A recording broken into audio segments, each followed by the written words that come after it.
Yes, people. Welcome back to another edition of the ManDem United podcast on Sarcasm City TV, brought to you by myself, Flawless Mr. Take Note. I like I start each and every show on the channel. Big up to everyone who's supporting Sarcasm City TV and it. Large up all of you lot in it, because you lot continue to help the channel grow, the YouTube and the Twitch, and just the Sarcasm City TV brand as a whole, as well as my individual brand and all the other hosts as well. So big up to everyone. I hope everyone's looking forward to Christmas. I hope you're all not doing late night Christmas shopping like I'm going to probably be doing today and tomorrow. I need to actually pattern everybody, make sure all the family and everybody's good, but large up everybody supporting. Please make sure whether you're watching this live right now or you're watching this back, hit the like button on the video. Make sure you do that. Hit the like button on the video. Share this across all the socials as well. Share this across all the socials and subscribe to the channel Sarcasm City TV. And when you subscribe, make sure you hit the notification bell. Roll to 4K on Sarcasm City TV. So please make sure you do that. So now I got to introduce the special guest. You know what I'm saying? Like I always say, a guy, number one, who's building his own empire on his own channel, which is very tough to do in it. And the way he continues to do that and continue to grow is incredible, because the work ethic is there, the talent is there, his eye for talent and getting people on his channel is there. Also, the first ever special guest on ManDem United, and also an incredible pro clubs player as well. My new central midfield partner in that pivot for pro clubs. We've been promoted 3 or 4 times now. Man like Usman Talks United is in the building. What are you telling me, Usman? You good? Yes, everyone's favorite double pivot. Yes, my G, man. Thanks for the intro as always. God, listen, it's an absolute blessing to be on the channel. As Flawless said, make sure you're slapping that and subscribing to the channel. This guy works harder than anybody I know. So if you haven't, please subscribe to the channel. It's completely free. Get this brother to 4K, man. He completely deserves it, man. But yeah, blessings as always, my guy. Yeah, man, as always, innit? And obviously, Osman mentioned it there. I mentioned it first about pro clubs. Make sure you check that out. There is a playlist on the channel, so you can see all the pro clubs games. And we got promoted from Division 3 to Division 2 yesterday, and now it's rolled to Division 1. I actually need to check, because obviously you lot won a game and it glitched, and they didn't give us the 3 points. So I need to actually double check that and see what's going on. I've not checked. Yeah, I haven't checked, to be fair, but I'm pretty sure they're not going to give it. My FIFA just trying to do his over, but it is trying to do his out. Man. They trying to hate free us, man. The FIFA FA fucking us up and that. They trying to do us up, because that 3 points. Yeah, facts. That 3 points could be important. You feel me? That 3 points could be important. But large of everyone in the comments as well. And for those that haven't seen the ManDem United podcast before, it is a podcast dedicated to all things Manchester United. So please keep all your questions or your comments Manchester United related. And as you can see from the title, how do Manchester United line up against Newcastle? Because to my knowledge, apart from any long-term injuries, maybe Pogba, everybody should be fit, because everyone's going to have time. We don't play till the 27th, I think it is.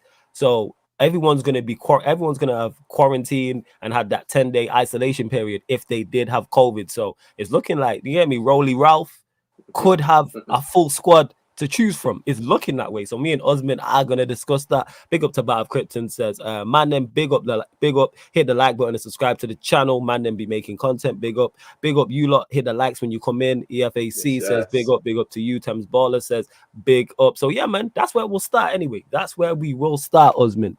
Yes. How do you see, like, because it's such an open, because there's so many questions. If we were here talking about Ollie, we know exactly how he's going to set up. 4-2-3-1. We know the majority of the players that are going to play, apart from maybe one of the wide spots in it. It's who's going to play on the right-hand side. But what I'll ask you is, your thoughts on Ralph first and foremost. I don't think we've spoke on that. So give me your thoughts on man. Give me your thoughts on Rolex Ralph, man. Talk to me. Rolex Ralph, Listen, first things first, look, he's not been here for a long period. I think this period has somewhat been a blessing for us at Manchester United.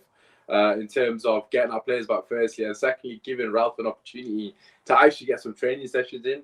Going to the Crystal Palace game, he had about half a training session. Of course, we were fantastic in that game, and a lot of United fans, including myself, were like, bloody hell, about time. We've got a manager playing on the front four and setting the precedent from the minute goal, and it didn't carry through to the game after, which I believe was against Norwich. I thought we were massively disappointed in that performance, and I think there was a lot of factors surrounding that performance. I think for me personally, regarding Ralph, it's going to take him time, man. Like, the fitness levels are nowhere near good enough for what he's trying to instill, i.e. high press, high octane football, sustaining attacks, etc. And a lot of the players have got bad habits. And I think the Norwich game, if I'm Ralph, I'm sat there thinking, okay, there's a lot of bad habits I need to coach out of these players. I mean, if you've had a manager teaching you for 3 years, they're going to pick up these things subconsciously, even at times. And I think that's what happened in that game in particular. So regarding Ralph himself, I don't think it's fair to judge him really on the back of that game, because he's been here for two games. You can't really see too much in 2 games. It's going to take him time. But so far, I'm happy with everything he said in the press conference. As we know, talk is cheap. You got to do it on the pitch, especially at Man United. The amount of times we've had managers and players saying they're going to bounce back and they drop it even worse performance the week after. But yeah, look, it's going to take him time. I'm happy with the fact that he's bringing in his own stuff. I think that's very pivotal for me personally. Bar Mike Phelan, everybody else has been removed from the previous tenure. I don't know how Mike Phelan's there. Some people call him Phil Mitchell. That man's holding on to dear life, still. But yeah, I think he's had a good start, man. But I think this is a good opportunity for him. Like you said, all the players are back to have a real look at what's available at Man United. Nah, it is not 100, and I agree in terms of Ralph has been. His press conferences have just been a massive difference. So what's your thoughts on, you mentioned it there, so we'll go further into that. Obviously playing well against Newcastle, but then the disappointing performance against Norwich. Because I agree with you, like the performance was disappointing against Norwich. And I've seen so many of the Ollie inners try to get on Ralph 2 games in. And I'm like, to me, I said this, it's 2 games in. If it's 22 games in and we're playing like that, that's a problem. Absolutely. But 2 games in, I'm like, so yeah, what's your thoughts on the backlash you received from a certain section of basically the fan base here? Let's call a spade a spade. The fan base that want him to fail because Ollie failed. Let's just call a spade a spade. Yeah, no, absolutely. It's very embarrassing, like, to say the least. I think that's the first thing that comes to my mind. The audacity. Sorry, you sounded like such a parent when you said very embarrassing. Genuinely disappointed. It is embarrassing, though, like the audacity from Ollie in fans to sit there and, their Twitter trigger fingers and whatnot, tweet about how poor the football was against Norwich. Yet you sat there for 3.5 years or 3 years defending Ole Gunnar Solskjaer when we were getting slapped left, right, and centre and scraping our way through so many results off the back of individual wins for Bruno, Rashford, Ronaldo, Pogba, late January, whoever it may be. I mean, I remember playing against Fulham in January when Pogba scores that worldie on his left foot. And Ruben Loftus-Cheek was that prime Yaya Toure running through our team every single counter-attack. And we got battered against them. We beat them. Got battered against West Ham. Pogba scores the worldie. I mean, the amount of games we got battered under Ollie, and I didn't see the same set of fans complaining about the style of football. Then all they cared about, back the manager, we're getting results, yada, yada, yada. And it's just hypocrisy. It's double standards. It's agenda. And at the end of the day, who gives a shit who's in charge? The only thing you should care about is Man United being successful, and secondly, us playing good football. Were we playing good football under Ole Gunnar Solskjaer? Absolutely not. It's as simple as that. It's black and white. It's very simple for me. We weren't playing good football under Ole. Ranić against Norwich, did we play good football? Absolutely not. This is a criticism. How on earth can you criticize someone who's been there for 1 week? I mean, but you didn't criticize someone who was there for 3 years. I mean, how does that even make sense? So, for me, I completely ignore them. That if I see people tweet that stuff, I unfollow them straight away. So if you have been unfollowed by me, it means you've been talking shit or nonsense. I said, man, don't even hit the mute button, man. Just unfollow straight away. Man, I unfollow them. They'll be like, "Why have you unfollowed me?" I'll be like, "Because you don't know what you're talking about, my guy." So simple as that, man. It's just that easy, man. These people need to relax, man. They don't know what they're talking about.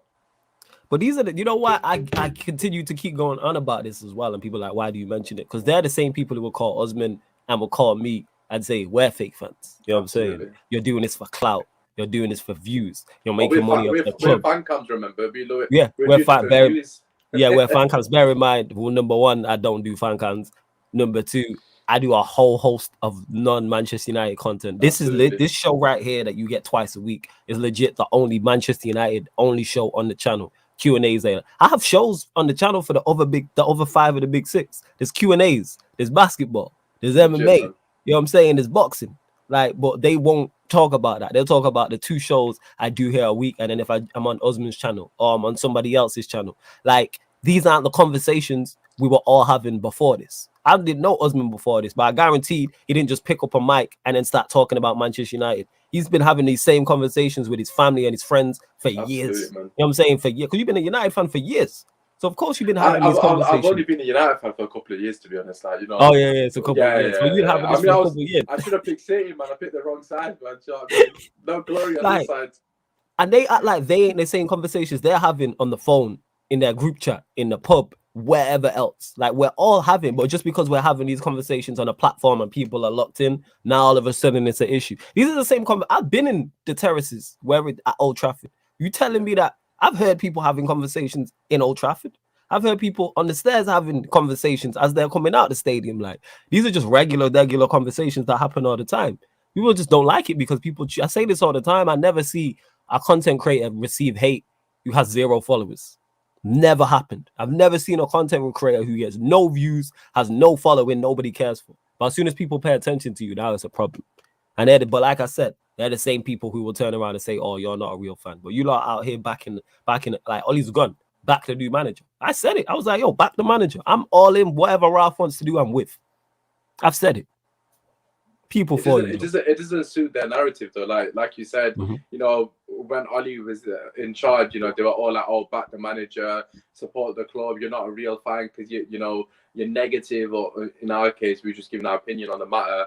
But now the script has flipped, and now for whatever reason they're on the other side. If you don't judge Ranić the way you judged Ollie, then you're still not a real fan. I don't understand how that makes sense. He's been here for 10 days. And the other manager was here for 3 years. Like, how are they even comparable scenarios? Like, they're literally preying on his downfall so they can say, "Oh, well, we told you it wasn't Ollie." That's literally what they want to tweet.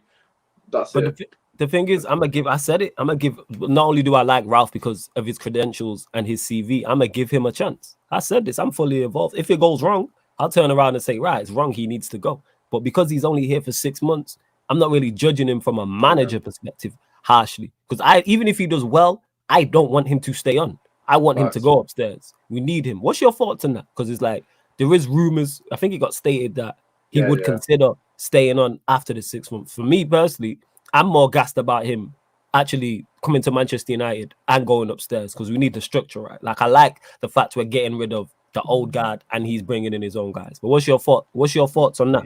Yeah, no. When he took over RB Leipzig, it was a similar scenario. So basically, RB Leipzig, they wanted Nagelsmann as their manager prior to them getting Nagelsmann. He wasn't available at the time. So Ranić, basically what he did was he kind of just stayed on past his tenure, so to sort of negotiate a tenure. He stayed on for a longer period just to wait until Nagelsmann was available. But in our case, that's not going to be the scenario because his contract runs out in summer. So as we know, everyone's available in summer because the season's not it's the off season, so to speak. So for me, based on that, I do not want him to stay, and I think it's imperative that we get Ten Hag in while we got the opportunity. You know, we missed the boat with Klopp, we missed the boat with Pep. Some would say Conte to an extent. I don't know what people's opinions on that matter is, but Pep and Klopp, we massively missed the boat because we held on to managers at those times that shouldn't have still been in a job. So for me personally, we need to make sure we bite the bullet. None of this sentiment FC nonsense. I mean, we've been down that road. We don't need to go down that road again. He's a specialist in one department, which is being a sports director, finding those gems in football. He's been absolutely phenomenal at doing that job. So for me, a Ten Hag and Ranić above him is an absolute dream. So I just hope we don't fumble the bag. I know he may want to stay on. If he wins the Champions League and it gets us top 4, then obviously the conversation might be slightly different for me personally. But at the same time, I think it's important that we get Ten Hag because I do think Ten Hag is the future of coaching. And he's the next big thing. And we've got an opportunity from a lot of people that I've spoken to from Ajax because my boy lives there. Okay, sick. So he knows that couple of journalists, and they're all saying that they basically accepted the fact that Ten Hag is leaving come the end of the summer, end of season, and a lot of people are saying Man United are interested in him. So for me, if he's available, we have to go for him because he could be the next Pep Guardiola quite easily. So I don't think we need to pass up on this opportunity. So you're fully sold, because that was going to be one of my next questions. You're fully sold on Ten Hag coming. Usman going upstairs. I bet you'd love you to go upstairs at Manchester United. And that. Nice. That's a nice check. That is a very, very nice check. Woodward don't do any work. He's getting paid billions, but I'll take that every day of the week. Absolutely. And that's what's it called? Ralph going upstairs and then Ten Hag coming in. So you're fully sold. That's who you want. You're like, Ten Hag is the guy you're looking at. Yeah, I think that makes the most sense because, like I said, Ranick's got a proven track record. We finally have people in the right places with an actual track record and a CV to make sporting decisions. Of course, we've got other people there at the moment that haven't got a clue what's going on. And Ranick, like I said, he's found gems throughout his sort of career in terms of a sporting director. I know his role is a consultancy, so which means they're asking for his advice, etc., etc., and he has somewhat of a say of what happens. But for me personally, I just think it's a perfect combination of a new up-and-coming manager. I know Ten Hag's been around for a couple of seasons, and he's, people are well aware of him. But for me, him and Nagelsmann are the next big managers. You've got the Peps at the moment, you've got the Klopps. Obviously, Nagelsmann's at Bayern Munchen at the moment, and I think Ten Hag is quite easily one of the best prospects in world football at the moment. Ranić, of course, he's he's a director of football before he's a manager for me personally. So. I just think it makes perfect sense. And we've got a proper manager there as well in Ten Hag, and then we've got a proper sporting director in Ranić to bring in the players. Them two working together, man, it's a match made in heaven for me personally. All right, fair enough. Let's go run through some of the comments. Fair enough. You're fully sold on it. Hey, I'm all for it. Like I said in Ralph, I trust in it. Like whatever he wants to do, I'm fully within it. Whatever manager. I've seen people complaining, and I've said I fully, because of what he's done previously. And CV gives you credit, and I say this all the time, my CV gives you credit in the bank. This is why 99% of jobs that you apply for, they ask for a CV to see what you've done previously and see what you could potentially bring to the company. Someone can have the best CV in the world and it goes wrong, but that's why they have a look at those things. Like, it has to be a body of work. Even in this game, like, I'd seen Osman previously, I'd been on his channel. Right, he's very good. Let me get him on my channel. And this is why he was the first special guest on this show. And this is why he's been here multiple times now.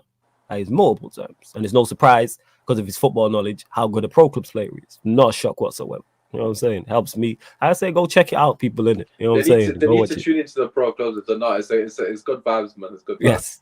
Yeah. It's always good. Ralph is like a breath of fresh air after experiencing Ollie Tax. I agree with this. Drizzy says, I swear Manchester United better not cancel this game. My mental state is a mess. To my knowledge, it shouldn't get cancelled. Obviously, we'll see close to the time. Go on. Yeah, I know. Just to add to that, from a Man United perspective, I don't think Man United will cancel it if it does get cancelled. No. And from what I'm aware, obviously, I'm sure everyone knows who Kendall is, but Kendall tweeted out as well that Newcastle got no COVID cases as well. So unless it's an absolute miracle, but for the first time, both teams have got no issues going into there. From what I'm aware of, most of their players are available as well. So hopefully that is the case going into the game. You know what? It changes in 24 hours, doesn't it? Yeah. Hopefully it doesn't, because I want to see it go ahead. One, because I'm interested to see how Ralph lines up, which one I'm going to get into. Two, Newcastle are a poor side. Three, we need those 3 points. I think we beat Newcastle. Like, they are a poor side. Like, I think if they don't, I've said this before, if they don't sign players in January, they're getting relegated.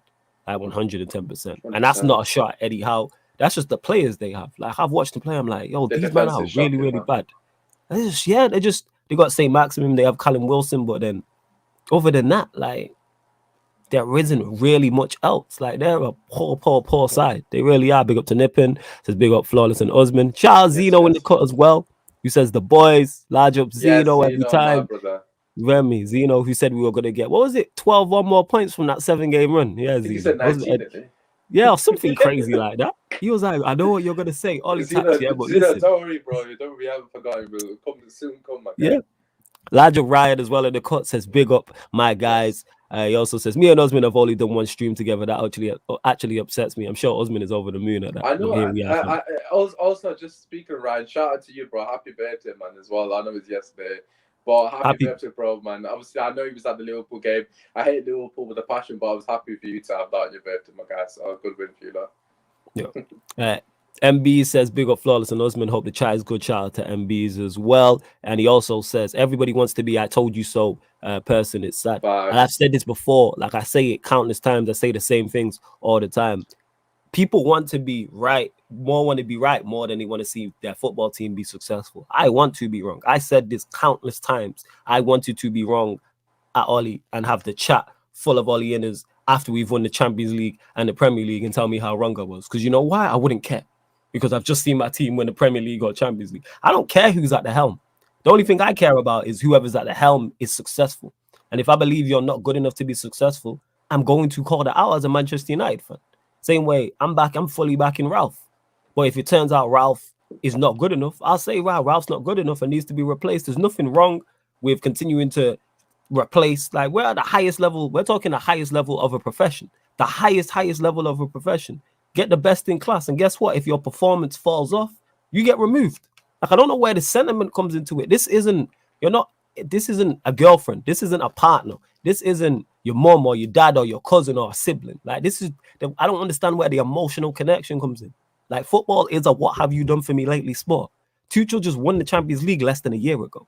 And people are doubting him. Less than a year ago, you know. Tuchel just won them, man, the Champions League. And people are doubting him already. That's how quick people turn. But I think that's too over the top because that's crazy. Surely that gives him the season. Man just won the Champions League. And it's not like you're out of the title race. You're still in the Carabao Cup. You're still in the FA Cup.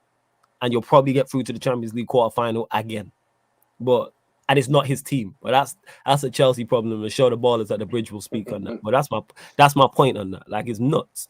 Big up to Sicko Kiddo says, hey, gents, when is Ed leaving? I have no idea. Oh, that guy's taking the piss, man. That guy is taking the piss. He keeps changing his job. I don't know if you've heard, like, obviously, you know, there was that announcement that he was stepping down. And, you know, I remember I was live on the stream at the time when that news broke through and I couldn't have been happier. And then literally a few months later, you know, there was murmurs that he's staying on to the end of July, blah, blah, blah. And then they were like, he doesn't want to sack Ollie in his last job in whatever. And then now he's moving on to a consultancy role and they're getting Arnold. And I mean, these guys are just taking the piss out of Manchester United Football Club. Make no mistake about it. Like, the way they've dealt with the whole scenario is literally like, this guy does not want to get rid of his power. He doesn't want to get rid of his paycheck, which I understand. But the club is not even being put forward. Like you just said, man, the only thing that matters is the football club.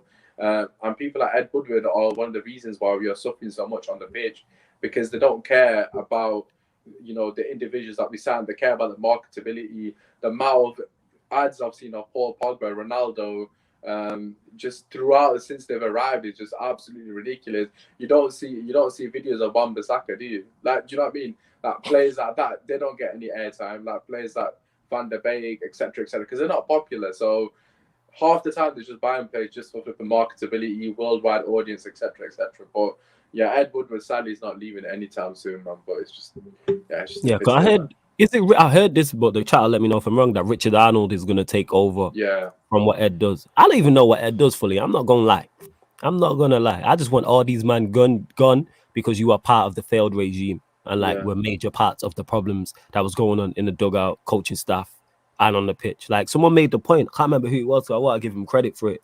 And it's like, McKenna's left and has gone to manage a League One club. That tells you the levels of where we're at. Like, Carlos Queiroz left and went and managed Real Madrid. You see the levels in difference. Yeah. So when Fergie's there, his assistant leaves and goes manages Real Madrid. When McLaren left, he managed in Holland, you know what I'm saying, in the top division. He managed England. He went to Middlesbrough in the Premier League. Yeah. Who else? I'm trying to think what. And I'm sure we've had other number twos, I can't think off the top of my head, who have left and gone on to manage. Where did Phelan go to? I can't remember. Yeah, Phelan went Australia. Like, Brian Robson went, even though they failed, went and managed in the Premier League. He managed at Middlesbrough type of thing. But yeah, our assistant or our coach is leaving. He's going to a League One side, and that's no disrespect to Ipswich, but that shows you the levels. So Ollie had Cardiff going to League One. McKenna has gone to League One. Carrick's out of a job. Phelan will probably end up going back to Australia or some. He's not going to, like, not even a minor European league. Like, he's gone to Australia. I'm sure Bayern Munich interested in Phelan, man. He's done great work. Do you know what I mean? I'm sure Bayern Munich will pick Phelan and Carrick up. Do you know what I mean? Guys are back. Facts. But yeah, large up to Ahmed as well. Big up my bros. Another mainstay on Sarcasm City TV. You can catch him on pro clubs, whether he's playing off striker or he's playing centre back. You know what I'm saying? I think he scored a hat trick of headers in one of the games, or like two. He'll let us know. He knows his stats. I think it was a hat trick or two. It wasn't a hat trick. It was definitely two. But was it two? He scored two bullet headers anyway. Bad boy headers. My shout out to that's right. Yeah. Popcorn gang, hit that like. Yeah, me shout out to Brushy. Big up my guy Harris in the cut as well. And what I'm going to do as well, people, for the last, so Tuesday or Thursday, which will be the last two ManDem Uniteds of the year. Man will try and get the old, like all of the old hosts back on in it. You see, like for those that have seen Spider-Man and the old Spider-Man show, I'm going to try to do it like that. So I'm going to shout JV. The Love that. multiverse, I'm going to shout JV, I'm going to shout Harris, I'm going to shout Zeno. I'm trying to get all of the co-hosts on at the Have they same been on time. the show? Have You're they been saying? on the show together? I don't believe all four of them have been on a show That's together. definitely the multiverse. I don't you think get so. that happen, man. Yeah, because JV was the original co-host. Then it was Harris, and then it was Zeno in it. So to get all three of them on together, obviously, think people are busy and all that, and having to deal with life stuff. I'm gonna try and get all three of them on together. Cause I think that would be lit. And obviously, I've not spoke to any of the three of them about everything that's going on at Manchester United. Ollie leaving, Ralph, their thoughts, There's a lot. Make sure you subscribe, people. You don't want to miss that special. That's going to be a banger. I'm gonna try it. I'm gonna try to 100%. Yes. Harris says we sack Ollie and we miss you. Ollie tweets still going on. It makes me sick. Again, but that comes back to the original point I made. The emotional attachment. That's what you do when you break up with a partner. Like, that makes sense. You're with a partner for 3 years and you break up, then boom. You know what I'm saying? You might put out I miss you tweets. I understand it's not my lane, but I understand why people would do that. People are acting like this is a breakup. This isn't a breakup. Man got 7. What did he get? 7 million? 9 million? Awesome. I'd love that to do a bad job. You got millions. Like, you got a nice payout. Like, let's call a spade a spade. Oh my God. Let's call a spade a spade. I mean, why would you tweet I miss my ex on Twitter anyway? That's embarrassing, man. Have some shame, man. Don't tweet that or don't tweet I miss Ollie, man. It's the same level of embarrassment. I get secondhand embarrassment when I read those tweets. I have to literally block those people because I don't want that shit on my timeline. Like, those people need to fix up, man. You guys are emotionally unstable. If you're fucking tweeting I miss Ollie, bro, it's fucking football, man. Do you know what I mean? Shit happens. Managers are the most fragile position in the game, bro. They're the one person that is easily replaceable, whether you like it or not. I mean, it's not that Pep Guardiola, Aguero meme moment. You know what I mean? Ollie's replaceable, my guy. You didn't win a trophy. You spent like 4 billion. Like, do you know what I mean? People need to chill out. Do you know, it's just Osman's not having it. He's fed it's up, so embarrassing though. When you see it, I'm like, okay, I don't know this person, but they're getting blocked. And you check who's liked it. If any of your followers are liking it, yeah, you guys are getting followers as well. Do you know what I mean? Take all of that dead flipping toxicity away, man. They legit treat him like his ex. Like, I'm like, yo, it's not that deep. Like, I like Ollie as a player. You know what I'm saying? I remember what he did as a player, but it's like, yo, what do you mean? You miss him and it's been 2-3 weeks and that. Like, yo, get over it. They legit treat it like it's a partner. It's like they was emotionally invested in this man. Like, I was not emotionally invested in this man. I'm emotionally invested in the club. You know what I'm saying? But then I became detached because of what was going on. But I'm like, if Manchester United disappeared, I'd be upset. I'd be tweeting, yo, I miss Manchester United. Like, I've missed us during this week. I've legit, in the time we've not played since Norwich up until when we play Newcastle, I've missed us. I'm like, yo, where's my club? What is going on? Yeah, speaking of which, Floss, I'm going to ask you because I know how much of a Martial fanboy you are. So, yeah, I'm going to switch on to you in it. So we're talking about emotion, yeah. So Timothy, by the way, we do see your comment, but you're not really making a point. Please allude in it. Like, actually make a point. We're not just going to put that on screen. But talk to me about Martial in it. I know obviously you're the host, but I want to hear your thoughts on Martial because I know how much you love him. Obviously, apparently he's going to Sevilla. I don't know if you saw what Juventus said because I don't know if I didn't. So basically, Juventus said we're holding out to see if we can find someone better. Right, is that how Juventus are going on? That's what is that how Juventus? Wait, where are Juventus in their league? Ain't they third or fourth? I think they're like 7th. Like 50, wait, let me check this. How dare they do that? A man called me a Martial fanboy, and just to the point, my man who made the point. I just to the point that my man made the point, even though I blocked him in that. Anybody can ask me anything. It's just the manner in which you ask me. If you ask me respectfully, respectful, man. If you ask me respectfully, I'll answer any question. We could disagree. I've had many back and forths in the chat about many things. I wish Emmanuel was here because he's someone we've gone back and forth about the hair many a time. So ask me, and me and Usman have disagreed. You can ask me anything you want, anybody. But what I'm saying is be respectful. Because if you're disrespectful, then I just block you. I'm not here to go back and forth and that, like, with you in a disrespectful manner. Keep it football, because we're here talking football. It's not that deep. There shouldn't be no emotions involved and stuff like that. So that's all I'm going to say on that. But yeah, go on, man. Call me a Martial fanboy. But go on, carry on. But what are your thoughts on the Martial situation? Because there's a lot of speculation he's gonna leave in it. So do you think he gets an opportunity now? I say I'm just checking where Juventus are in the table. I can't believe they said that. Yeah, look at him, 5th. Yeah, man. See, I knew they went top 4. Yeah, they're struggling. 5th. Yeah. So, anyways, Ronaldo's also their top goal scorer this season, this year. By the way, see, they can't be being picky. I don't know why being picky in that. beggars can't be choosers, mate. Relax your batty, man. You guys ain't the same Juventus. But Martial FC, chat to me, Flo. Chat Yeah, to me. how you been picking? I'm not a Manchester United FC first and foremost. You know what I'm saying?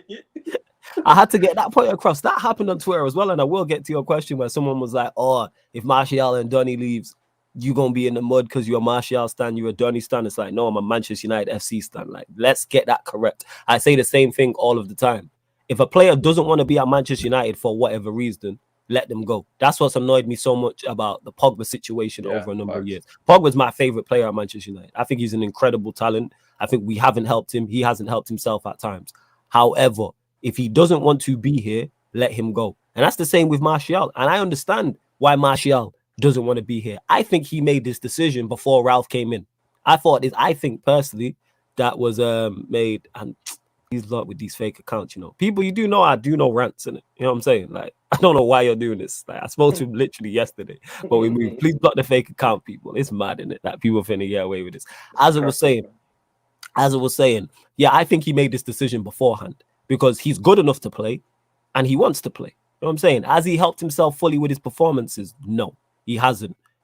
Has he been helped by us and we've given him the best possible platform to succeed? Absolutely not. And he had made this decision before Ralph had come in. However, do you look at it and go, all right, Cavani's looking like he's leaving. Ronaldo's going to be on his way out. If not this season, the season after. Yeah. It's just me and Greenwood and a potential new striker, especially as well if we play this 4-2-2. Because if we play this 4-2-2, there's an extra space up for grabs. So let's say we go and get a big number 9, a star striker, a Haaland or someone along those lines of Vlahovic, whoever, and they come in. Martial is more than capable and more than good enough to play alongside someone. But again, it's all the ifs, buts, and maybes because the new manager could come in and go, I want to play 4-2-3-1. I want to play 4-3-3 and come in and Ronaldo's going to play. We know if it's one striker, Ronaldo is going to play. And I'm hearing rumor has it that he doesn't want to play out wide. Who knows? And maybe he's just fed up. And there's a World Cup. There's a World Cup coming up and he needs to play games. So that's how I think he's looking at it. He's tired of the ifs, buts, and maybes. Shout out to James Redmond. He's tired of it. Yeah, man, and I get it. You know what I'm saying? Or if this happens, when this new manager comes in, I might play up front in a 2. I might have to play out wide. I might be on the bench. And I've said this before, outside of like the top tier of teams, because me and Tox had a big back and forth on this on Agenda FC. He's capable of playing. So I don't know who Juventus currently have up front. I don't know who their 2 strikers are. They've still got Morata, if I'm not mistaken. No way. No, they don't have Morata. It's not Morata when they're talking about they don't want. Is he Atletico Madrid now? Yeah, it can't be Morata. There's no chance. Let me have a look. I know Dybala's done well for him here and there. So I'm looking. It's Morata played in their last game. Is it Morata still? Morata. And they're talking about we want someone better. No, go on. Someone in the chat tell me Morata's better than Martial. Listen, just off the back of what you said, I agree. Listen, first and foremost, I want to make it very clear. I agree wholeheartedly with that. If the players don't want to be here, they need to go. For me personally, my favorite player is Pogba. He always has been Pogba for a large period of time. I just love the guy. I love his capability on the pitch. But it's the same thing for him. He doesn't want to be here. If he's not going to sign the contract and he's asking for extortionate amount of money, he needs to go as well. And it's as simple as that. I think this whole, Martial FC, Van de Beek FC fanboy, you can be a fan of a player and want them to play because you think they're best suited to the club, the system, etc. Doesn't mean that you fucking stand that player more than the club. I just think people seem to blur those lines for whatever reason. But to come back to Martial, I've got to be honest, if he does leave, I'm going to be a bit disappointed in him because I think although he's had a very rough time, under Ali and under Jose Mourinho in particular, we haven't really played an attacking system. So players like Martial, Rashford, I know Rashford's put up the numbers, but I'm talking about performances here, not stats.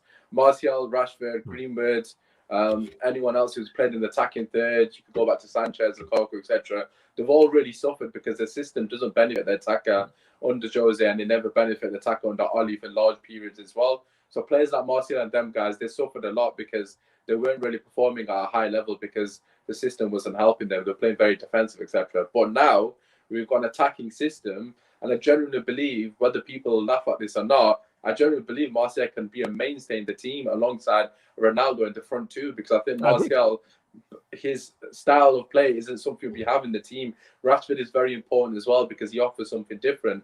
But Martial is very integral because he's got the capabilities of holding the ball and bringing players into the game, which is something we don't have. Griezmann's not good at holding the ball. Bruno's not good at holding the ball.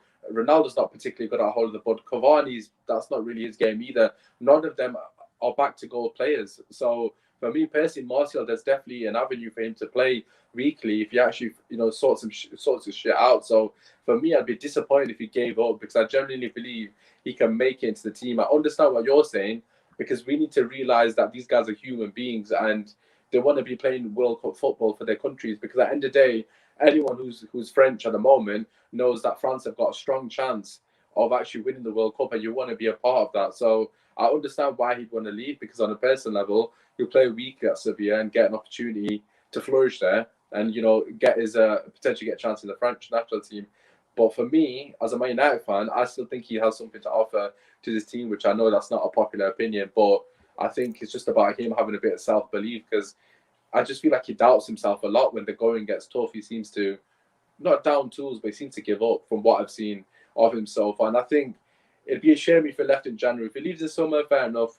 He's got another 5 months to prove himself. But I think he's got to give himself in summer at least to try and see if he can salvage his Manchester United career. Because I think he's more than capable, man. Other players have come back from worse. Now look at Dalot and look at Telles. I mean, Yes. Telles in particular. Dalot to an extent. Wan-Bissaka, he was faltering. Wan-Bissaka was quite evident that he was struggling going forward. But no one would have thought 4 months ago that Telles would be displacing Shaw in the first team, and people wouldn't really be complaining about that because Shaw was literally on top of the world in terms of his form. Telles stuck in there, dug his heels in, got his chance and took it. So for me, Martial's got to do the same under a more attacking system where he can actually offer something going forward. I agree. Like he definitely, I believe there needs to be more self-belief. I'm going to get to the comments. And again, just adding on top of that, I believe he's the perfect foil for Ronaldo. Ronaldo needs someone who is creative next to him, I believe.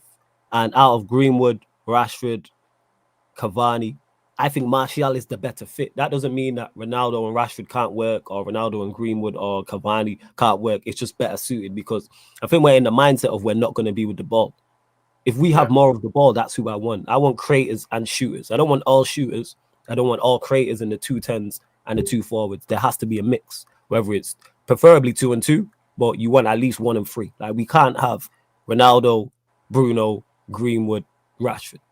Who's the creator? Yeah, I'm saying they're all shoot first players, and that doesn't mean they can't get assists before people are like, oh, they get assists. No, I'm just saying their first mind is to shoot. That's what their instinct is. It. Yeah, that's their instinct. Whereas if you put a Martial in there, you put a Pogba in there, you put a Donny van der Beek in there, they're more pass first. You know what I'm saying? I want Mata you can throw in the mix as well. Like they're different to those. So, but we have many great options. But yeah, on Martial, understand why he wants to be because he wants to play week in, week out. I get it. World Cup coming up, understand. Juventus actually would be the perfect fit for him. I'm not gonna lie. How they don't want him when they have Alvaro Morata up top is crazy. But then again, that's why they 5th. I don't understand that. I don't understand why, like Alva and people will talk about Martial's mentality. Sevilla is a better move for him though, because they are second, aren't they? Sevilla. Yeah, they're second. Yeah, Sevilla. Yeah. I see that because who's he been linked with? Is it Sevilla, Juventus, and who else? Barca. So, but I think Barca have just got Ferran Torres. I think Barca might be out of the question now. So, Juve basically parred him in it. If I was him, if those quotes are true, of course, it's just not speculation, but there's a lot of rumors that are coming out. But if those quotes are true, if I was him, I'd just throw the juices by Juve. They could do one. Do you know what I mean? If they because where did them quotes come from? Where were they from? Do you know? Well, to be fair, Ty's one is. I think Ty sent him on the chat. Ty said from something. Traffic Tunnel, so I respect what Ty says normally. Yeah. Fair enough. If they said that, that's wild. If they did say that, obviously, who knows in it really? But just for me, there's someone put a comment in there. I can't remember his name. I think it was Joey, maybe possibly. But he was saying something along the lines of Ronaldo and Martial can't play together. I mean, for me personally, I don't agree with that. Reason being is because they offer 2 different things. I think Ronaldo actually will benefit a lot from Martial because Martial is he's very unselfish. As we mentioned earlier, Rashford, Greenwood. I mean, Cavani doesn't really fall in that category for me, but Rashford and Greenwood in particular, they're very selfish to an extent that their first idea is to shoot on side, which is not a bad thing for a striker.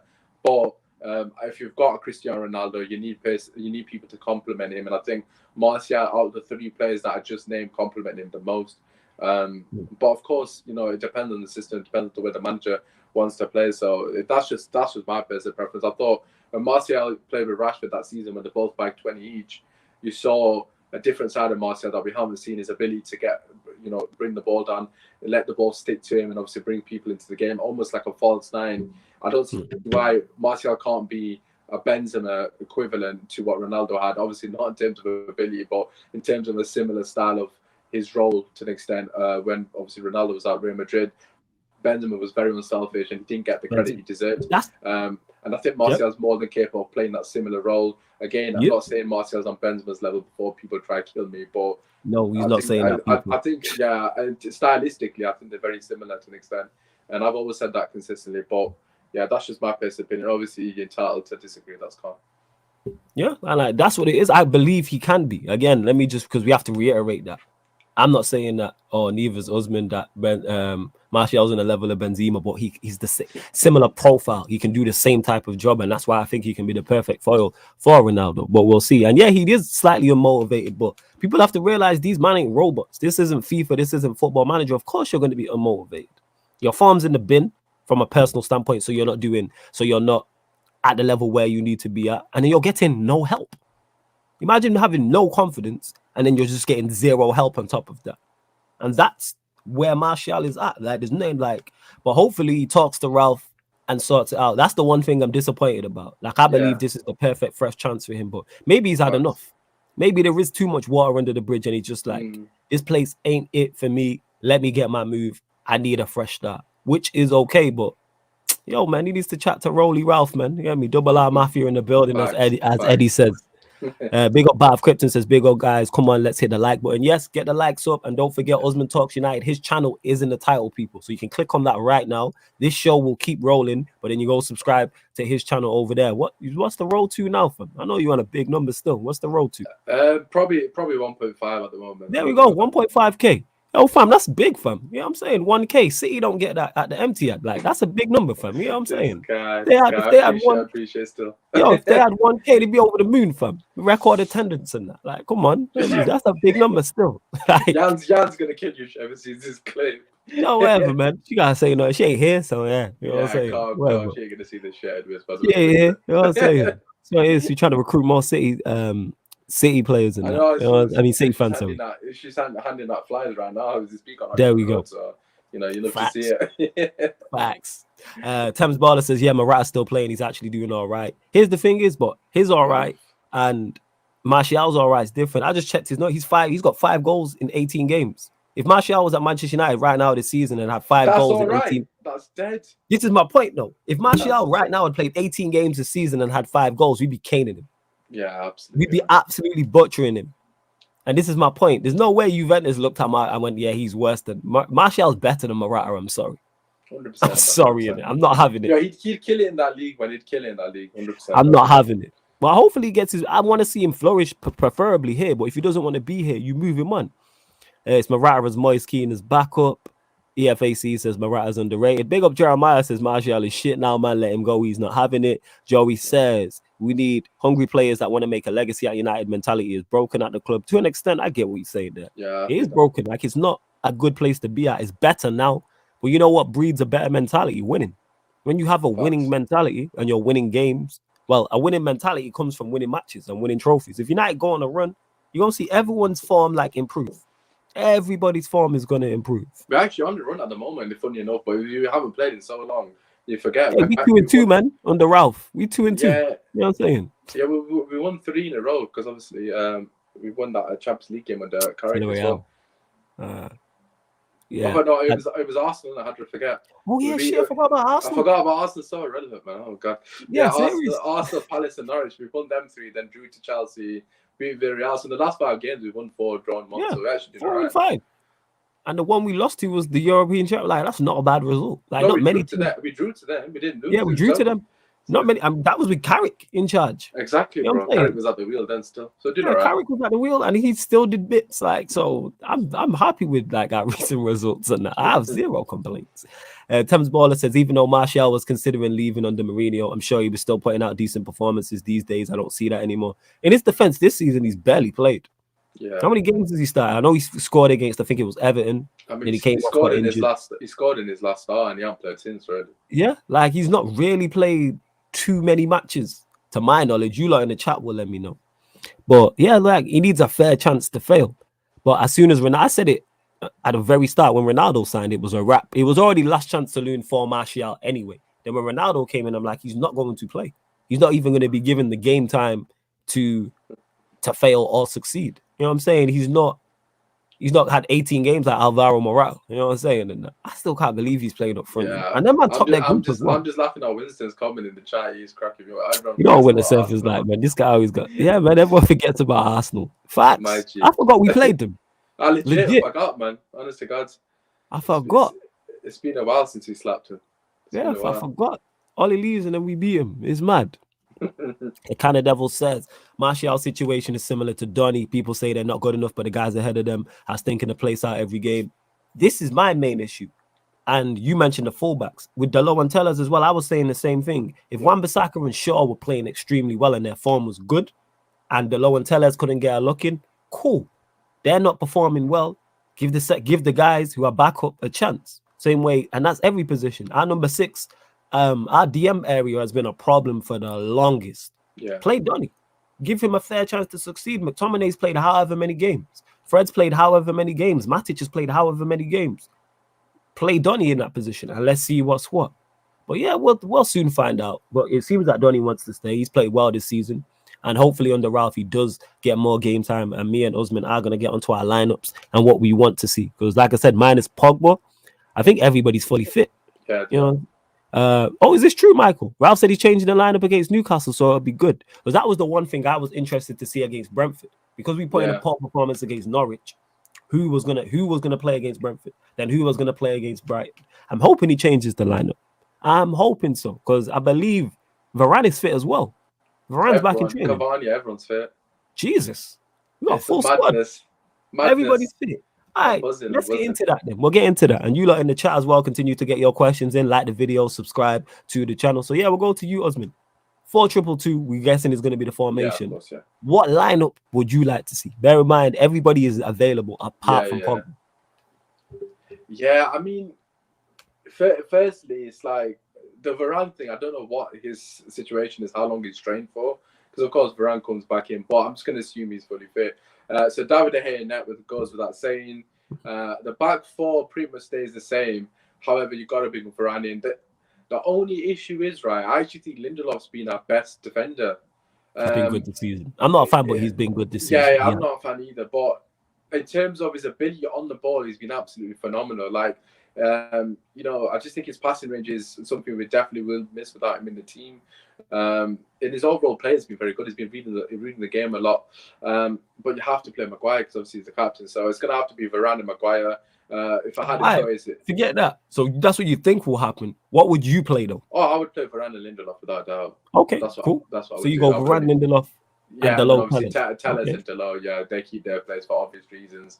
I mean Dalot, without saying, he's been absolutely fantastic with Ranić's system as well. As we've mentioned on previous shows, the fullbacks are very much the most important player in the sort of position. They give the width, offer another sort of opportunity to have an overload in the final third as well. So yeah, Dalot and Tellers without a shadow of a doubt. I think Luke Shaw on the bench is a good thing.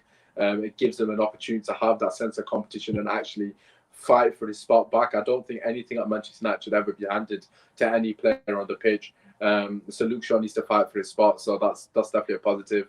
So that as a back four, midfield 2, which is obviously the double pivot. I'd personally go for Flawless and Usman. I think them two are the best that we've got. Yeah, I think they're the best. I had to. It's fun. Hey, for people that don't know what we're talking about, me on the Sarcasm City TV Pro Clubs, me and Osman actually play. We're not bullshitting in the double pivot. And like we do, like the balance just works in it. You know what I'm saying? It just 100%, works. 100%. Winter Surfer agreeing that the fullbacks are the most important position. What an absolute coincidence that he would say that. Winter Surfer, I gotta give him his flowers though. Like he was good at the start. Like his improvement has just been crazy. Yeah. Like his assist record, like his goal, this guy getting goals, defensively great. Like Winter Surfer, he was good, but he just leveled up. I don't know what happened, but he just leveled up all out of nowhere. It's just quality, man. Just quality. That's what great self-belief does, isn't it? But we love you. We love you, Winston. We love you. Yeah, double pivot. I mean, it's going to be McFred, but for me, it has to be Van der Beek and Fred. I think Fred, to be fair, So you play Donny and Fred. Okay. Yeah, I would play Donny and Fred. I think Donny, for me, is still very good. But I think he's a perfect player for the system, to be honest with you. In a deeper role, I really want him to play the way he played against Watford in the second half. I know it was only 45 minutes, and we did actually end up getting slapped in the second half, but Donny on a personal level was absolutely phenomenal, dictating play, pulling the strings. He got his goal as well that actually brought us back into the game. I think Donny van de Beek has to start. I don't think that will happen. I do think it'll be McTominay, which is a shame. But anyways, Donny, Fred, left, attacking mid. I mean, this is where the issues start to come into play, because in an ideal world, it would be Pogba, and I would drop Bruno. That would be my personal preference, but I don't. Obviously, Pogba's not available, so I'm trying to think who else he could bring in. I feel like he might do McFred and Donny instead of Bruno. I feel like not what you think he'll do. What would you do? Is the question. Yeah, that's what I want to know. What would you do? Well, get onto where we think he's gonna go, because he's gonna make changes. Okay, I'm gonna go Donny. I'm gonna go Donny, Fred. Left attacking mid, I'm going to keep Bruno because Pogba's not available, basically. Bruno, okay. Otherwise, he'd be gone. Sancho on the right, up top Ronaldo, and I'm going to say Anthony Martial. I think Cavani, we're going to get into that. But yeah, for me personally, Martial for me, bring him into the team. We're going to have the ball. We need someone to bring players into the game. We need someone who's going to be able to hold the ball and hopefully bring Ronaldo up. I don't want to see Rashford playing strike again, to be quite frankly honest with you. I've seen enough of him in strike. I don't think he has the capabilities of playing that role. For whatever reason, he's too hot and cold. I mean, I know what most of our players are, but he just doesn't have the IQ. I think Rashford has to be vying for the spot where Bruno is currently playing, for me personally. So yeah, that's my starting 11. Sancho on the right wing, by the way, in case I didn't say it. That's cool. That team, I think minus Bruno, is pretty much the team I would go with. De Gea in goal. I would go Varane and Lindelof. Even though I'm not a fan of Lindelof, he has been decent and he's been better than Maguire in it. So therefore, performance-wise, he deserves. Actually, Bailly's fit though. I want to see that centre-back partnership, because we spoke on, and it's mad that it's Real Madrid again, when we was talking about, Ronaldo with Benzema, and how Martial is that similar profile to Benzema and can get the best out of him. I'm not saying Bailly's as good as Ramos people before you start going wild in the comments. Yeah, that's why I'm making sure I stated that early. I'm not saying, but he's the same type of profile, that madman, that aggressiveness. And that's when we seen the best Varane was when he was next to Ramos. I think Bailly's the perfect foil. So I'd like to see Bailly and Varane. Like, I've wanted to see this centre-back partnership for the longest, because you have Varane, who's the cool, calm, and collected one. You know what I'm saying? Cool head, calm at the back. And then you just got Bailly doing spinneroonies on the pitch and stuff like that. Like, I don't know. That guy's a madman. Honestly, I love him. I love him so much. I hope we never sell him. I'm like, I want to see that, because I think it works. They're the perfect foil for each other. Let me know in the comments if like I said it. He does that Ramos type role, just that aggressive madman. Fullback stay the same. Donny and would I go Donny and Fred? I might. Would I go maybe? Or actually, do I go Matic and Fred?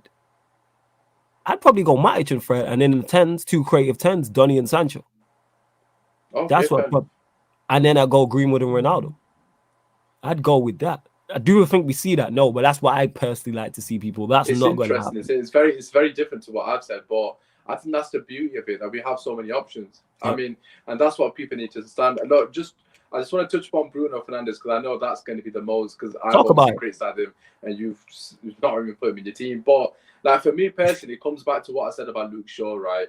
Nothing should be given in this football team. I think people need to understand that. If we're saying that Bruno Fernandes should not be playing, this isn't a criticism of him, or it's not you've got an agenda or you've given up on him. He's not been good enough. It's as simple as that. If a player's not up to scratch, they need to hold bench. I've seen players like Ruud van Nistelrooy, Andy Cole, etc., hold bench for other players. And that's just football, and that's how it should always be at Man United. Look at Kevin De Bruyne at Man City, who are arguably one of the most creative midfielders. He's been holding bench for God knows how long now, because Pep said to him, you're not playing good enough, so you're going to sit on the bench until you come back in the team. He comes back in the team, scores a brace. I mean, for me, the Bruno thing is getting a bit boring, to be quite honest. Where people think if you don't want him to start, it means you don't rate him or X, Y, and Z.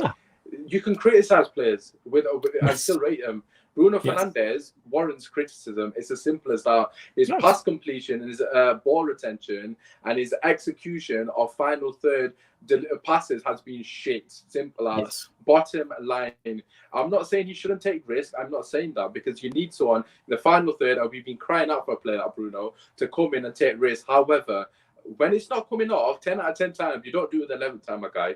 So that is my frustration with him, because at the end of the day, if he's not putting off for you, it's becoming a detriment to the overall fluidity of the attack, because we're constantly losing the ball, because he constantly is making the wrong decisions. And again, he's entitled to criticism, as is Pogba, as is Rashford, as is Martial. All footballers at Man United, if they're not up to scratch, they've got to sit on the bench and they've got to fight for the players. Similar to Luke Shaw, who's been dropping stinkers since the Euros. I'm a huge fan of his, and I've always defended him, but he's been nowhere near good enough to play for Manchester United this season. I don't care what he's done in the previous fucking 18 months. It doesn't matter. But what he's doing now is at League One standard. Sunderland, he might as well go and play for them the way he's been playing. It's the same for Bruno, look. And this is the thing. You've just put Bruno on the bench for Van der Beek, and I completely agree with you. Because why is someone like Van der Beek, whose ability to thread the ball through the lines as well, and his ability to actually to execute that more times than Bruno, let's say its conversion is 80% and Bruno's is 50%, surely Bruno has to sit on the bench because his conversion is high at the moment. So for me, it's just common sense. Play your best players. This favouritism FC nonsense needs to go, and that's another positive of Ranić. It seems like that is becoming the case. He doesn't care about who you are. He doesn't care about your name. He's going to play people on merit, and I think that's what Man United needs to be about. Yeah, absolutely. And that's why, again, I'm glad you touched on the Bruno situation, because people think, oh, you don't rate him. Like, no, he's been putting in poor performances. Therefore, you should be dropped. Same way when you put in good performances, you keep your place and you're praised. You should be criticized, and there should be some repercussions for poor performances. And that's what it is with Bruno. That's why I have him on the bench, because we have other players. We have Sancho, we have Donny, we have Pogba, we have Martial, we have Juan Mata, we have Diallo. We have other players who are capable of playing in in one of those 10 roles. And that's not me saying they're all better than Bruno and Bruno should be sold. I'm saying let him think about it. I can't remember the last time this guy played well 2 games in a row. I was thinking about this because, like I said, on Agenda FC, me and Tox, because Tox loves, shout out to my brother Tox, he loves Bruno, and we got into it massively about Bruno, and he's talking about his numbers and his stats. But I'm like, when's the last time he has played well? I was going through it. Like, there was no difference between his Chelsea performance and his Arsenal performance. The only difference is he scored against Arsenal. That's legit it. That's the only difference. That is not sustainable if you are trying to win big trophies. And that's my problem with this guy. Because I seen him come on against Villarreal, and he was good. The directness helped because it's horses for courses. You need different styles for different fights. And against Villarreal, him and Rashford being direct helped us in that game. And it contributed to us winning that game.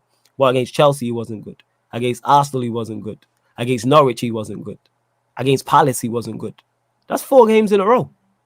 Like, so what? Are we going to go 5, 6, 10 games, 12 games, 14 games, 20 games before we drop? The season's done.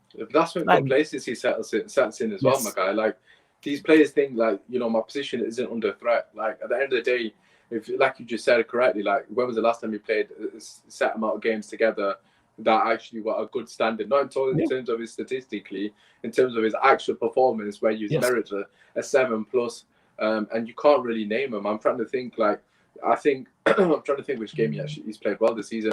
I mean, maybe he played well in the Arsenal game. I can't really remember, to be honest. But he didn't. Do you know what the crazy thing is? He didn't play well. Yeah, he scored the goal. I can't think. Maybe probably some of the Champions, maybe one of the Champions League games. I don't know, but Villarreal, when he came off the bench, he played well. Yeah. That's the last one I remember. But again, that's not him not starting. That's him not there. But yeah, the complacency is the thing that kills success.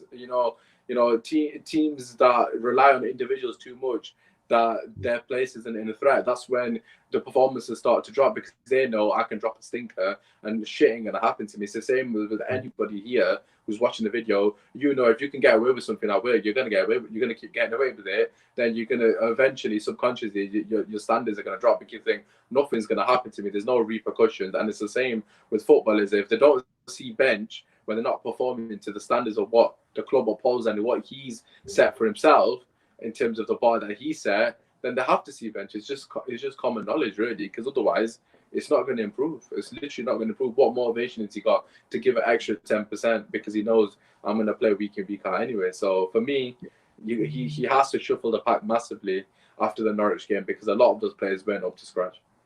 Yeah, and I think he will because someone said it. Michael said it earlier. I don't know where he got that quote from, but please let me know, Michael, if you are still watching, that he said he was going to ring the changes. And I hope so. I really do hope so. Love to Mimi every time she says, "You pricks better win against Newcastle. My boys helped you. You best repay the favor." Shout out to Watford every time, in it. They will always have a special place in my heart for what they did in it. They freed us. You know what I'm saying? In that they did the job that City and Liverpool couldn't do. They freed us. You know what I'm saying? In that, like, they legit freed us. Shout out to Ranieri, get me, the whole Hornets, all the top yellows, like, big up to the top Hornets, the whole Vicarage Road, and like Empire. Big up all of you lot in it. You know what I'm saying? The Hertfordshire massive. You lot did bits in it. So shout out to Watford each and every time. And they hate Arsenal too, which is lovely in it. Enemy of my enemy is my friend and all that. It's great stuff. It's great stuff. But it'd be interesting to see what does he do with the centre backs? Because you have Lindelof, who has played well. You got Maguire, who has been poor but is the captain, and you've got Varane coming back. That's going to be very interesting to see how Ralph does. I legit don't know. Yeah, I mean, I legit don't know. You've got 4 good centre backs there. Obviously, Bailly and Varane in particular. And Bailly's there as well. Yeah, they've been injury prone. Them two, I'm not going to lie, but that they're the headaches that you want as a manager. Again, it comes back to creating competition. Players like Lindelof. Maybe Maguire to an extent as well. They're constantly looking over their shoulder. You've got a Champions League with Varane sat down the bench, and you know you're in his spot. You know your performance has to be good weekly to keep him on the bench. Because for me, he walks straight back into the team. I know some people will say, "Well, Lindelof's been playing well, keep him on merit, etc." And I understand that, but Varane is levels above both of them, not even just Lindelof. So I don't care which one of them goes on the bench for Varane because he's better than both of them. So Varane one over. Does he play Maguire? Does he drop Lindelof? Does he drop Maguire to the? Because that's a massive statement of intent if Maguire's fit and he doesn't play him, and someone else has the captaincy. I hope he does that. I'm hoping Ralph does that. Me personally. Yeah. I don't see that happening, to be honest. So I do think I think Maguire's actually had a couple of decent games under Ranieri so far. I'm not gonna lie. Like, he did all right against Norwich. He did do all right against Norwich. He played well against Norwich, and I thought he was fairly solid against Palace. I like the fact that he was very aggressive in the press. Both him and Lindelof were pressing the opposition on the halfway line. Of course, that was a tactical thing.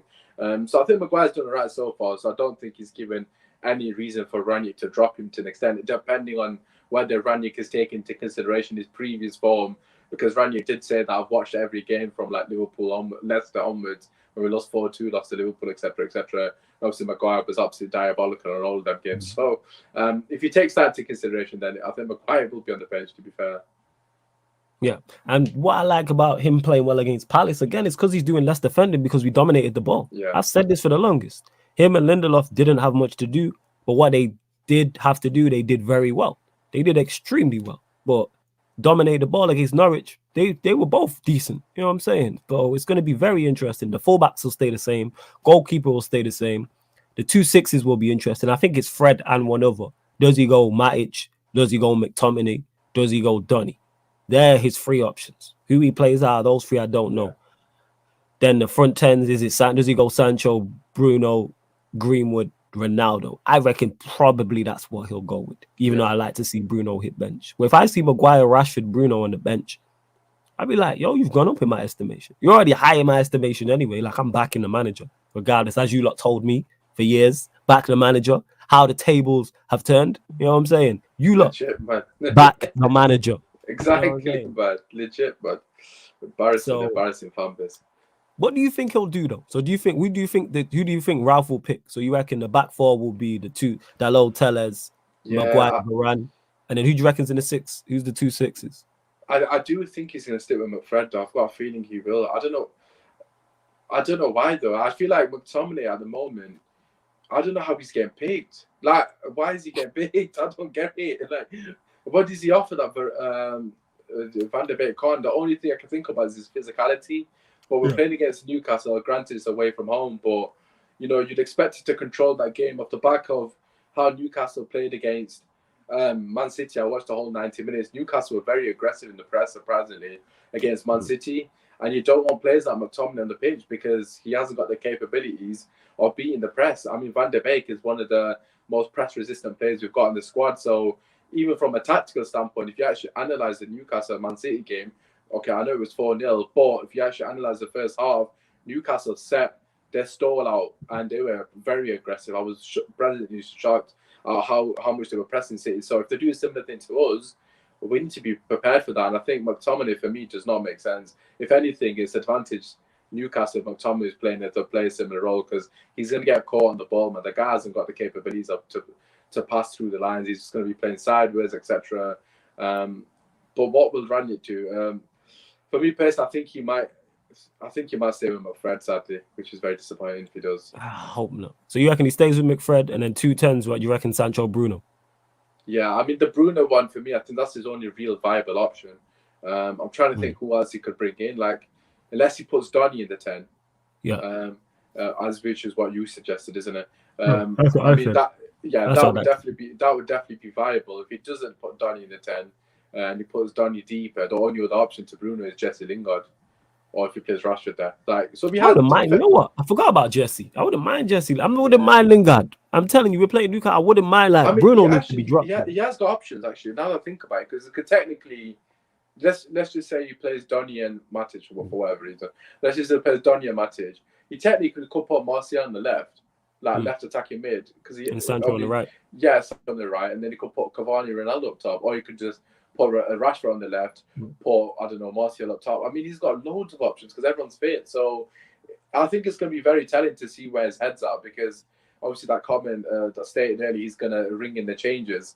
If he rings in the changes and actually makes some changes in terms of like Bruno Fernandes and these guys actually see bench because the form's not been up to scratch, I think that's going to send a bigger message to the overall squad, knowing that everyone's place is up for grabs if you don't perform. So for me, I think it's imperative that he does make the changes in those key areas, in particular players that haven't performed to the standards that they've upheld previously. So for me, I think that's what I'm going to be keeping an eye on. Not so much McFred, because I think McTominay, to be fair to him, although he's shit, he's not done anything particularly terrible in Norwich's Palace game. I'm not saying he should be starting, but I'm not saying he's like, I don't think he's the biggest talking point. I think Bruno and Rashford are the two players, for me personally, that have been shocking. I don't really care about McTominay, but Bruno and Rashford in particular, I think them two need to be on the bench for me personally for this game. And if he does that, then we're moving in the right direction personally.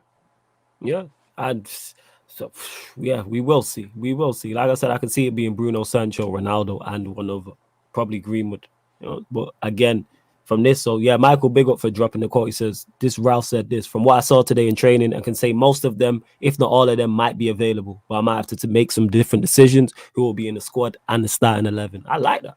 So not only is the first 11 getting shaken up, so is the squad.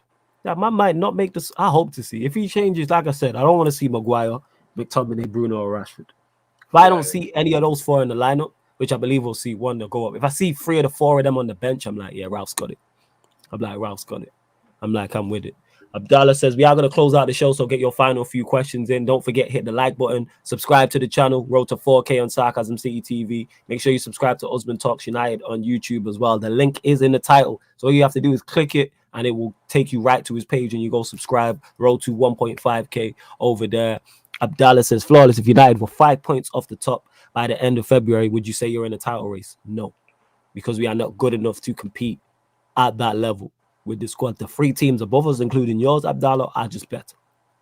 Again, if we are 5 points off, would I be shameless? Probably yes. You know what I'm saying? Because we'd probably be above a Chelsea, a City, or a Liverpool. So I'd be shameless with it. However, no, I'm looking at going deep. I've said this before, I'll say this again. Going deep into the Champions League and winning the FA Cup. That's what I'm looking at. If we finish top 4, win the FA Cup, and reach minimum quarterfinals, Champions League semi-finals, that's a good season and a great starting point for next season and a new manager coming in. I reckon, like I've said before, we've got Atletico Madrid, who, will it be a tough tie? Yes, it won't be pretty, but I believe we can beat Atletico Madrid over 2 legs. And then if we draw the Villarreal Juventus winner, to me, we should get into the semi-finals. Then you're in the final 4. And then we have, look at all the attacking players me and Osman just mentioned that. I forgot about Lingard. Like, that's how many attacking options we have that I legit forgot about him. I expect us to beat a Villarreal Juventus. You're in the semi-final, final 4. And we have players who can win us 3 matches. With all the attacking talent, we have players who can win us a two-legged semi. You don't even have to win both semi-finals. You can win us 2 games. If you win one leg, draw the other, you go through.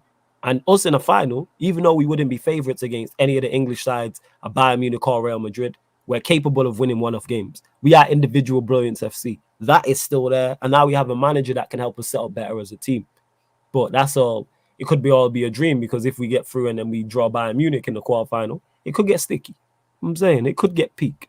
But I like our chances, and I'm genuinely looking forward to the Champions League games. I've said this. I'm looking forward to the Atletico Madrid game. And I'm praying we get through that. I'm praying we get the Villarreal Juventus winner. I'm praying we get the Villarreal Juventus winner. That's who I want. And then it's semi-final setting. Martial to score past them now, to be fair. Oh, that'd be great. That would be insane. Oh, that'd be poetic. Oh, yeah. Give us them. Alvaro Morata up top. Give us Juve. We'll take Juve every day of the week, man. No stress there, man. Give us them. Yeah, regarding the question, I think obviously you kind of alluded that you don't believe in the team. I think for me personally, the only reason I would have hope is if we buy a DM in January, because we are linked to a couple. Obviously, Haidara is not really a specialist DM. I've forgotten the name about the other geezer. I've forgotten his name, but he is a specialist DM for Marmobera. Again, I don't know too much about him, but from what I've heard, he seems like a decent player. So, regarding the question itself, our fixtures actually kick in at the end of February. We've got Atletico Madrid, as you just mentioned. Then we've got like a run of Man City, Spurs. I'll have a look now. Yeah, it's something. It's like all the top teams from now until the period that Abdullah's mentioned. We've actually got winnable games on paper. The hardest game we've got from now until then is actually West Ham. From now until February, so we can definitely be within 5 points. If we are within 5 points in February, late February as well, and we win one of those games against a City or whoever it may be, then we can definitely be in the title race. But it's just the consistency. Yeah, so this is the back end of February. So 23rd, we got Atletico Madrid the first leg. Then we play Watford at home. Then City away, Spurs at home, Atletico Madrid at home, Liverpool away, Leicester at home. Then it's Everton away, Norwich at home, Arsenal away. So, and then that takes us to the back end of April. Yeah, so that fixture list is absolutely horrible. So for me, if we're in 5 points come that period, I would say we are in that race. The only reason being is because we would be playing against all the people we're competing for with the top title. We got Spurs, so we got Liverpool. Hypothetically, if we were to then beat a Man City, not to say we'll ever be in this scenario, but if we were, and then we beat the City, then we're only 2 points off them. So, I mean, I don't think we're going to be in this position anyway. So it's a proper hypothetical, isn't it? Really, but look, let's just win against Newcastle, because one thing I do know about Man United is we could quite easily lose to Newcastle and just completely fumble the bag from the first jump. And for me, I need to see us win 10 games on the bounce for me to even be in a situation to actually have any faith in this team, because at the moment we're too inconsistent. Look at Norwich, bro. I predicted us to beat them 5-0, my guy. We won by a dodgy penalty. I said 5-0 with chest, bro, and we won by a dodgy penalty. Like, do you know what I mean? It's soft as well. Like, it was a pen, but it was so soft. Like, it was a pen. Yeah, we was all confident going into that game. I was saying 3-0. You know what I'm saying? And I was saying 5. I wasn't going that far. I was saying 3-0. Everything, my guy. You know what I'm saying? Zeno, if he's in the chat, he was probably saying 8-9. Though. He was saying records. You know what Zeno's like? Even that run we named, Zeno's probably like, yeah, we're gonna win all those games and that. Zeno's probably talking about trebles. I joke my guy Zeno every time though. But yeah, we are going to close out the show, people. Please make sure you hit the like button on the video, subscribe. I'll be on Rance's Twitch at 7 p.m., people. So just under 25 minutes. I'll make sure you head over to the Rants and Bands Twitch. I'll be over there. I presume Aaron will be there as well. And then what we got after that? Then 2 NBA games live on the Twitch, people. So we got the 76ers versus the Hawks, Philadelphia 76ers versus the Atlanta Hawks, and then it is the Warriors versus the Grizzlies is the late one. So that's a double header on the Twitch. All of these shows are on the upcoming live stream schedule, though, people. All of these shows are on the upcoming live stream schedule, so you can see them all. That's coming up. That's for the YouTube and the Twitch as well. So yeah, we're gonna close out. Usman, anything you want to add? Let them know where they can find you as well. Yeah. First and foremost, you can find me on Sarcasm City on the Pro Clubs team. Make sure you show love to that. Subscribe to the channel. Road to Division 1, all that good stuff. Obviously, slap a like on this video as well. Regarding myself, you can find me on Twitter, Usman Talks United, and obviously on my YouTube channel, which is Usman Talks United as well. We have got a show tomorrow at 8 o'clock. And obviously, we have got a preview for the Newcastle game sometime over the weekend. And of course, the watch along for that game. Hopefully, we slap before 5-0. But listen, thank you for having me on. Obviously, show love to the boy, man. Like I said, this guy's doing crazy amount of content, man. I appreciate you, and hopefully we get a dub on the bloody Monday. Yes, that's what we're hoping for. That dub. I think we will win. I reckon so. Like 110%, I think we will. But yeah, make sure you subscribe. Again, Osman Talks United. The link is in the title. Don't forget as well, people, this show and all the other shows on the channel, apart from watch-alongs, are available on audio-only platforms. So if you want to listen while you're driving, you might want to listen while you're working, cleaning, cooking, whatever. You might just want it on in the background, or you just listen to podcasts in more traditional means. The links for those are underneath in the description, people. SoundCloud, Spotify, iTunes, those 3 links are all underneath in the description, or wherever you listen to podcasts. If you type in Sarcasm City TV, this show and all the other shows will pop up, your Q&As, etc., all the other shows aside from watch-alongs. But yeah, man, love to everyone who has locked in. And this has been, well, this won't be the last one. We will be doing 2 of these shows next week. So Tuesday and Thursday, you will get ManDem United. They'll be the last 2 of the year. But this has been the ManDem United podcast on the Sarcasm City TV YouTube. Big up, and thank you very much for tuning in.